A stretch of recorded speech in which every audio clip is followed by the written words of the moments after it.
नमस्कार मित्रों, हिंदी आचार्य की इतिहास की सीरीज में हम आज इंडिया की जो नियोलिथिक साइट्स हैं उनको स्टेट्स के हिसाब से पढ़ने वाले हैं। लेकिन उससे पहले थोड़ा सा बैकग्राउंड समझ लेते हैं कि हम नवपाषाण काल में युग में कैसे आए। सबसे पहले जैसे कि आप जानते हो कि सबसे पहले हमने पूरा पाषाण काल यानी कि पेलियोलिथिक पीरियड है, जो कि 20 लाख साल से लेकर 12,000 साल तक का रहता है। और जब 12,000 साल पहले के समय में फिर एनवायरनमेंट जो है, पृथ्वी का जो तापमान है वो बढ़ने लगता है, तो धीरे धीरे वार्मर कंडीशंस की तरफ शिफ्ट होने लगता है। तो टेम्परेचर बढ़ने के साथ साथ मेसोलिथिक पीरियड आता है और फिर 12,000 से 10,000 साल तक मेसोलिथिक पीरियड यानी कि मध्य पाषाण काल रहता है। और उसके बाद से 10,000 साल पहले आज से नियोलिथिक पीरियड आरंभ होता है और नियोलिथिक पीरियड यानी कि नवपाषाण काल आरंभ होता है। और इसकी सबसे बड़ी खासियत यही है कि अब जो मनुष्य है वह उसने धीरे धीरे सेटल लाइफ जीनी आरंभ कर दी है और उसने खेती करना और जानवरों को पालतू बनाना आरंभ कर दिया है। हालांकि जैसे कि आप पहले भी पढ़ चुके हो कि जरूरी नहीं है कि पृथ्वी पर हर जगह पर ही जो नियोलिथिक टाइम है वह सेम हो, और हर जगह नियोलिथिक टाइम भी चल रहा था तो जरूरी नहीं है कि जो इंसान है उसने सेटल लाइफ जीनी आरंभ कर भी दी है या उसने खेती करना आरंभ कर भी दिया है।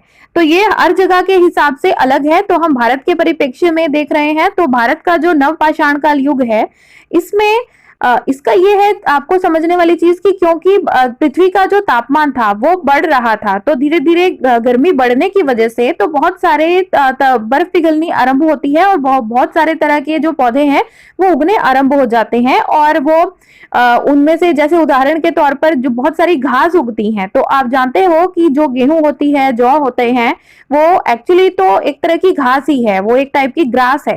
तो जैसे ही गर्मी बढ़नी आरंभ होती है तो बहुत सारे ऐसे पौधे हैं, पेड़ हैं जो उगने आरंभ होते हैं। तो आदि मनुष्य क्या देखता है कि कैसे पौधों में अनाज उग रहा है, कैसे सब्जियां फल उगते हैं, कैसे, यानी कि वह इनके साइकिल को ऑब्जर्व करता है। इनके साइकिल को ऑब्जर्व करने की वजह से फिर वह खुद भी खेती करना आरंभ करता है, अनाजों की खेती करना आरंभ करता है।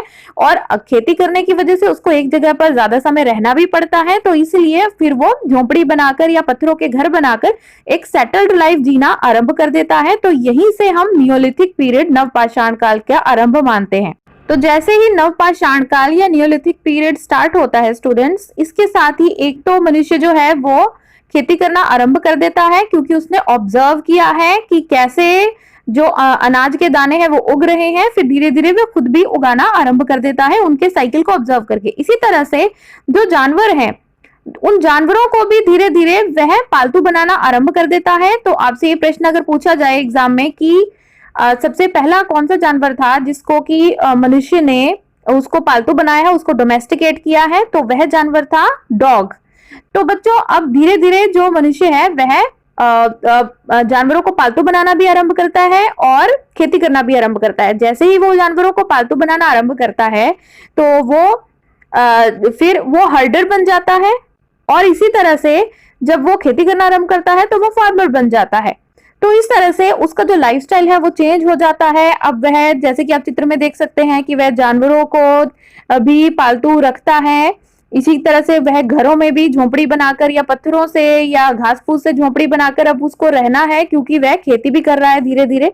तो इस तरह से धीरे धीरे वो डोमेस्टिकेशन की प्रोसेस स्टार्ट होती है। और बच्चों डोमेस्टिकेशन की जो प्रोसेस है, पालतू बनाना की जो प्रोसेस है, वो एक्चुअली केवल जानवरों में ही नहीं होती, जानवरों में भी होती है और पेड़ पौधों में भी होती है। क्योंकि उदाहरण के तौर पर जैसे कि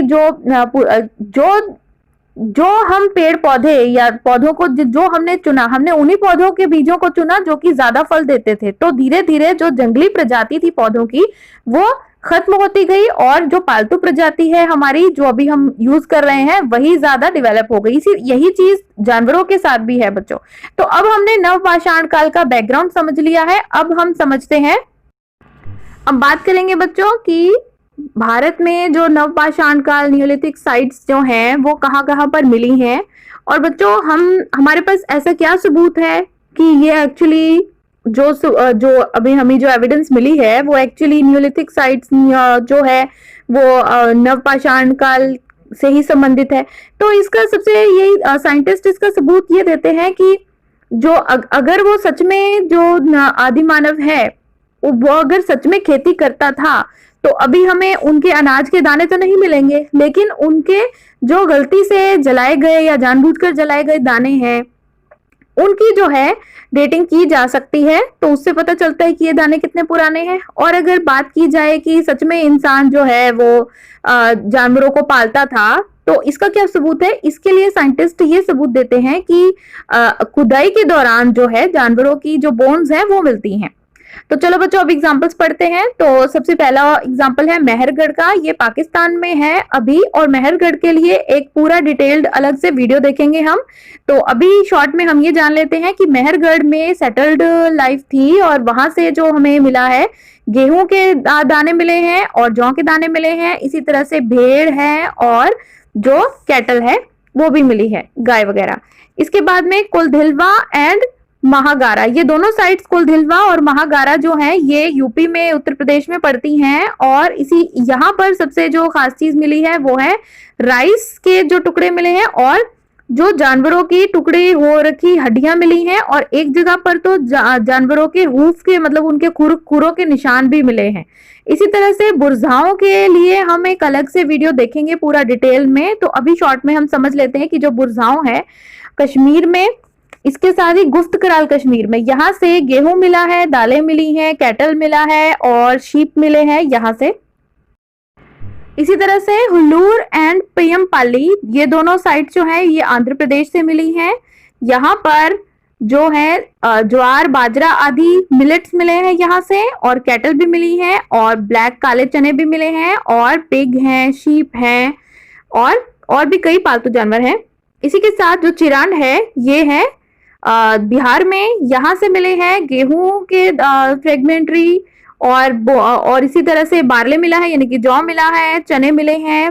इसी के साथ जो है ऑक्स मिले हैं, एंड जो भैंस आदि मिले हैं, कैटल मिले हैं।